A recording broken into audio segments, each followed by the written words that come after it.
చంద్రబాబు గారు కూటమి పవన్ కళ్యాణ్ గారు బీజేపీతో కలిసి ఇక్కడ ప్రభుత్వం ఫామ్ చేయడం జరిగింది. ఈసారి జరిగిన ఎన్నికలు రాష్ట్రంలో చాలా విచిత్రంగా, అన్ప్రెడిక్టబుల్ గా, అన్ప్రెసిడెంటెడ్ గా ఈ ఎన్నికలు నిలిచాయి. కారణం ఏమిటి అంటే ప్రజలు చాలా డిసిసివ్ గా ఒక నిర్ణయం తీసుకున్నారు.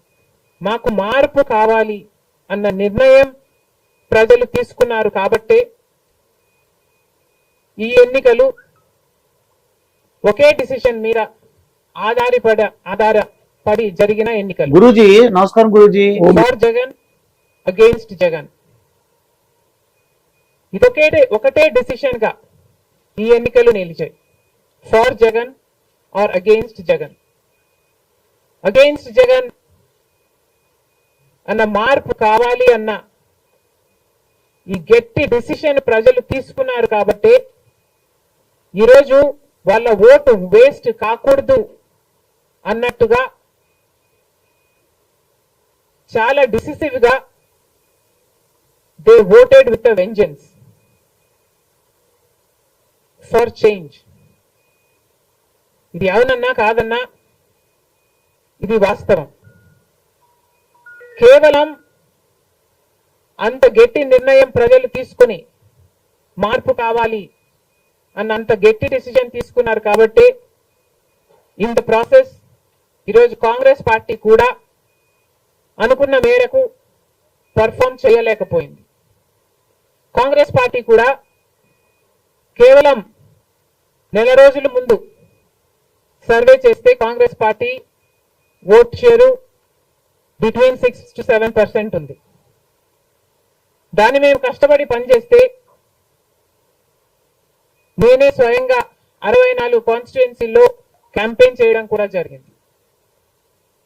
వీటన్నిటితో కనీసం 8% దాటుతుంది అని కాంగ్రెస్ పార్టీ ధీమాగా ఉంటే అది కూడా జరగలేదు. కారణం ఏమిటి అంటే ప్రజలు చాలా డిసిసివ్ గా వాళ్ళ ఓటు వేస్ట్ కాకూడదు, ప్రభుత్వం ఎలాగైనా మారాలి, మేము మార్చాలి అన్న డిసిషన్ తీసుకున్నారు కాబట్టి ప్రజలు కాంగ్రెస్ పార్టీకి కూడా ఓటు వేయడానికి ఆలోచన చేయడం జరిగింది.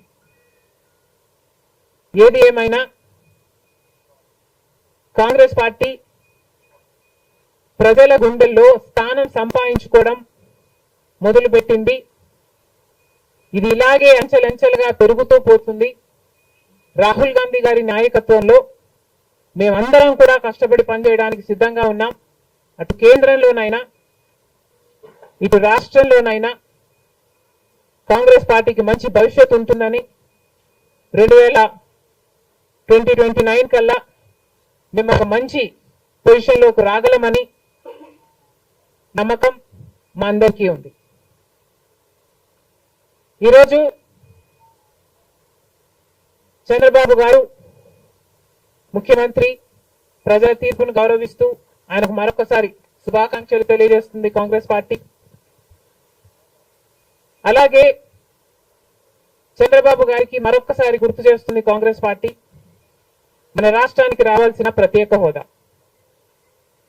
ప్రత్యేక హోదా అన్నది ఆంధ్ర రాష్ట్ర ప్రజల ఊపిరి. 10 సంవత్సరాలుగా మోడీ గారు, బీజేపీ పార్టీ ప్రత్యేక హోదా విషయంలో ఆంధ్ర రాష్ట్రాన్ని, ఆంధ్ర ప్రజలను మోసమే చేశారు. 10 సంవత్సరాల క్రితము ఎలక్షన్లకు ముందు మోడీ గారు వచ్చినప్పుడు 10 సంవత్సరాలు ప్రత్యేక హోదా ఇస్తాము అని తిరుపతిలో మాట ఇవ్వడం జరిగింది మోడీ గారు. అప్పుడు చంద్రబాబు గారు చెప్పిన మాట 10 సంవత్సరాలు సరిపోదు, 15 సంవత్సరాలు కావాలి అన్నారు అదే సభలో.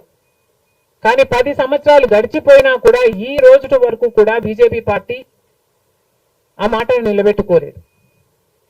కానీ ఇప్పుడు చంద్రబాబు గారు మద్దతు ఇస్తున్నారు కాబట్టి బీజేపీ పార్టీ అధికారంలో నిలబడింది. ఈ విషయం మోడీ గారు గుర్తుపెట్టుకోవాలి. ఎందుకంటే ఈరోజు ఆంధ్ర రాష్ట్ర ప్రజల ఎన్నుకున్న ఎంపీలు కనుక బీజేపీ పార్టీకి చంద్రబాబు గారు మద్దతు ఇవ్వకపోయి ఉంటే అసలు బీజేపీ పార్టీ అధికారంలో ఉండే ప్రసక్తే లేదు. ఈరోజు బీజేపీ పార్టీ అధికారంలో ఉంది అంటే దానికి కారణం ఆంధ్ర రాష్ట్ర ప్రజలు అని మోడీ ఇప్పటికైనా గమనించాలి. చంద్రబాబు గారికి మరొకసారి గుర్తు చేస్తున్నాం, చంద్రబాబు గారు బీజేపీ పార్టీతో ఎలక్షన్లకు ముందు పొత్తు పెట్టుకుంటున్నప్పుడే కాంగ్రెస్ పార్టీ పదే పదే చెప్పడం జరిగింది, ఒక్క మాట అయినా తీసుకోకుండా, కండిషనల్ సపోర్ట్ అయినా మీరు ఎక్స్టెండ్ చేయకుండా, మీరు బేషరతుగా స్పెషల్ స్టేటస్ అన్న కండిషన్ పెట్టకుండానే మీరు బీజేపీ పార్టీకి ఎందుకు అలయన్స్ పెట్టుకున్నారు చంద్రబాబు గారు అని అప్పుడు ప్రశ్నించడం జరిగింది. ఇప్పుడు మళ్ళీ బీజేపీ పార్టీ చంద్రబాబు గారిని డిమాండ్ చేస్తుంది. ఇప్పుడు మళ్ళీ కాంగ్రెస్ పార్టీ చంద్రబాబు గారిని డిమాండ్ చేస్తుంది. బికాస్ మీరు ఇచ్చిన ఎంపీల వల్ల ఆంధ్ర రాష్ట్ర ప్రజలు ఎన్నికైన ఎంపీలను మీరు బీజేపీ పార్టీకి ఇచ్చారు కాబట్టి, ఈరోజు బీజేపీ పార్టీ అధికారంలో ఉంది కాబట్టి చంద్రబాబు గారు ఈ విషయాన్ని గుర్తుపెట్టుకొని ఇప్పటికైనా మొండి పట్టైనా సరే స్పెషల్ స్టేటస్ అన్నది ఆంధ్ర రాష్ట్రానికి అవసరం కాబట్టి ఇప్పటికైనా స్పెషల్ స్టేటస్ మీద చంద్రబాబు గారు సీరియస్ గా వర్క్ చేసి ఇది సాధించుకు రావాలి అని కాంగ్రెస్ పార్టీ ఆంధ్ర రాష్ట్ర ప్రజల తరఫున డిమాండ్ చేయడం జరుగుతుంది. ఒక స్పెషల్ స్టేటసే కాదు, పోలవరం ప్రాజెక్టు కూడా ఉంది. పోలవరం ప్రాజెక్టుకు చంద్రబాబు గారు 2 రోజుల క్రితం వెళ్ళడం జరిగింది. నిజానికి పోలవరం ప్రాజెక్టు రాజశేఖర రెడ్డి గారి ఆలోచన. 2004లోనే రాజశేఖర రెడ్డి గారు 10,000 కోట్లతో 20 లక్షల ఎకరాలకు నీళ్లు ఇవ్వాలి అని తలపెట్టిన ప్రాజెక్టు పోలవరం ప్రాజెక్టు. రాజశేఖర రెడ్డి గారి హయాంలోనే కుడి ఎడమ కాలువలు పూర్తి చేయడం జరిగింది. ఆ కాంగ్రెస్ హయాంలోనే 4,500 కోట్లు అంటే దాదాపుగా 40% పనులు పూర్తి చేయడం కూడా జరిగింది. కానీ తర్వాత అధికారంలోకి వచ్చిన చంద్రబాబు గారు పోలవరం ప్రాజెక్టు కాస్టును అమాంతంగా 29,000 కోట్లకు పెంచారు. కానీ పనులు మాత్రం పూర్తయినట్టు ఎక్కడా కనిపించలేదు. 2018 కల్లా నేను పూర్తి చేస్తాను అని రాసి పెట్టుకోండి అని చంద్రబాబు గారు ఆ రోజు అసెంబ్లీ సాక్షిగా ఛాలెంజ్ కూడా చేశారు. కానీ పోలవరం ప్రాజెక్టు చంద్రబాబు గారి వాళ్ళ సాధ్యం కాలేదు, పూర్తి చేయలేదు. ఆ తర్వాత అధికారంలోకి వచ్చిన జగన్మోహన్ రెడ్డి గారు పోలవరం ప్రాజెక్టుని మళ్ళీ రివర్స్ టెండరింగ్ అంటూ మొదలుపెట్టి 55,000 కోట్ల రూపాయలకు దాన్ని ప్రాజెక్టు కాస్ట్ను పెంచారు.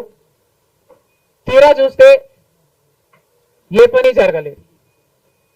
ఇప్పటికైనా చంద్రబాబు గారు చెప్తున్న మాట ఏమిటి అంటే 75% పనులు మా హయాంలోనే పూర్తయ్యాయి, 25% పనులు మిగులున్నాయి, నేను పూర్తి చేస్తాను అని చెప్పడం జరిగింది మొన్న చంద్రబాబు గారిని కాంగ్రెస్ పార్టీ ప్రశ్నిస్తుంది. మరి 25% పనులు మాత్రమే మిగులుంటే 4 సంవత్సరాలు పడుతుంది అని మీరు ఎందుకు చెప్పారో చంద్రబాబు గారు సమాధానం చెప్పాలి. పోలవరం ప్రాజెక్టు మీద ప్రజలకు క్లారిటీ లేదు కాబట్టి పోలవరం ప్రాజెక్టు మీద ఒక వైట్ పేపర్ మీరు రిలీజ్ చేయండి. దాంట్లో అసలు పోలవరం పరిస్థితి ఏమిటి, దాని డిజైనింగ్ దగ్గర నుంచి మొదలు పెడితే అసలు దాని ప్రస్తుత పరిస్థితి ఏమిటి, మీరున్న 5 సంవత్సరాల అధికారంలో ఉన్నప్పుడు ఏం చేశారు, తర్వాత జగన్మోహన్ రెడ్డి గారు ఏం చేశారు, ఇప్పుడు ఏమి చేయాలి,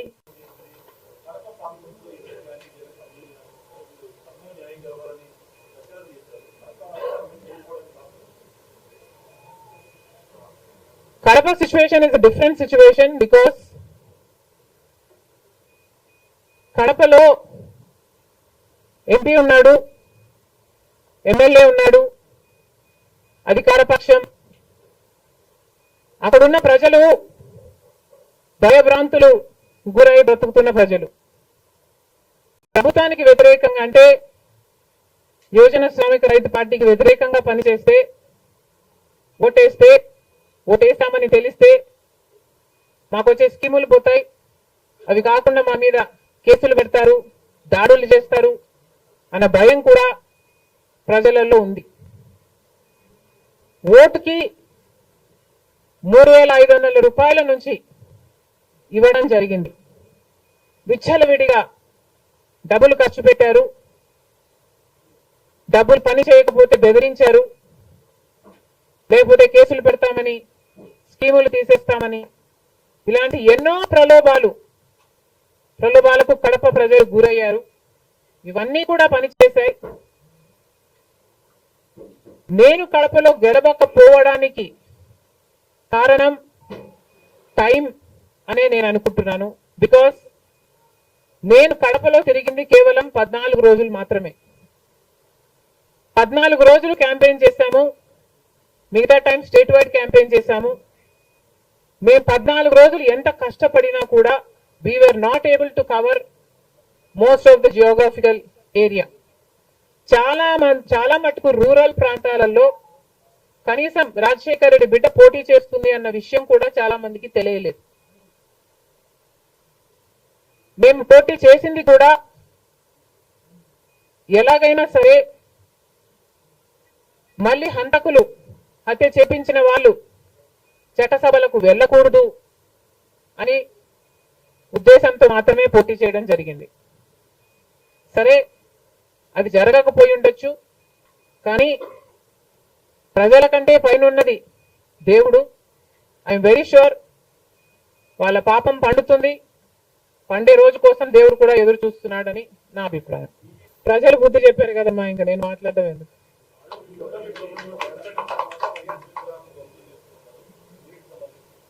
ఇది చాలా దారుణం. కేవలం ఒక పార్టీ ఓడిపోయింది కాబట్టి రాజశేఖర రెడ్డి గారి విగ్రహాలని ధ్వంసం చేయడం అన్నది చాలా దారుణం. రాజశేఖర రెడ్డి గారు ఒక మహానాయకుడు, ఆంధ్ర రాష్ట్ర ప్రజలకు నమ్మకంగా సేవ చేసిన నాయకుడు. సేవ చేస్తూనే ప్రజల మధ్యలో నేను ఇంకా ఎంతో చేయాలి, సాధించాలి అని రచ్చబండకని బయలుదేరి వెళ్ళి చనిపోయిన నాయకుడు రాజశేఖర రెడ్డి గారు.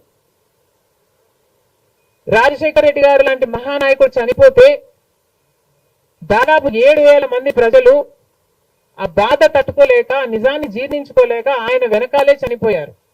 అంత గొప్ప నాయకుడు రాజశేఖర రెడ్డి గారు. ఒకసారి ఏం చేస్తున్నాము అని ఇలాంటి వారు ఆలోచన చేసుకోవాలి.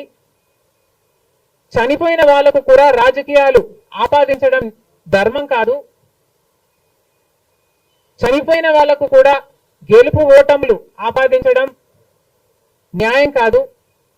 మరొక్కసారి చెప్తున్నాం, రాజశేఖర రెడ్డి గారు మీకు చేసింది ఏమీ లేదు. దయచేసి రాజశేఖర రెడ్డి గారి విగ్రహాలను ధ్వంసం చేయడం ఆపండి. మీరు చేశారని వాళ్ళు చేశారని మీరు, ఇలా ఒకరి మీద ఒకరు చేసుకుంటూ పోతే దీనికి అంతే ఉండదు. మళ్ళీ చెప్తున్నాం, మీకు ఇంకొకరికి తేడా ఉండాలి అంటే కొంచెం పేషెన్స్ పాటించాల్సిన అవసరం ఉంది.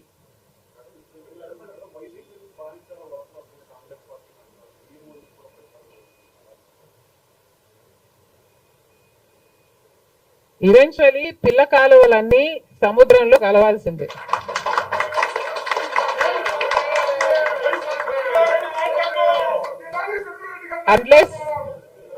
అన్లెస్ అవి ఎండిపోతే తప్ప.